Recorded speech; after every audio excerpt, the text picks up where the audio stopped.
Just a minute. I won't stand for this. Mrs. Osaita, you've been outvoted.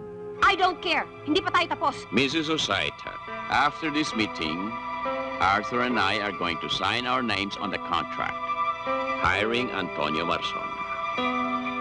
You may join us, or you may not. It's entirely up to you. Ipokritong matandang yun. Parang hindi rin siya nanggaling sa lupa. 15 taon na ako nakatira dito sa lugar na to. Hanggang ngayon, kung tawagin ako, Mrs. Osaita pa rin. Ano ko? Walang unang pangalan? Nire-respeto ka lang ng tao. Asawa kita eh. Lahat ng tao dito sa lugar na to, kung tawagin niya, sa unang pangalan, ako lang ang hindi. At yang si Don Adolfo. Kung makatingin sa akin, parang walang nakikita. Parang walang tao. At yung dalawang lalaki, doon sa meeting kung pagkaisahan ako. Ginagawa akong parang... Lagi na lang yung gusto ni Don Adolfo na susunod.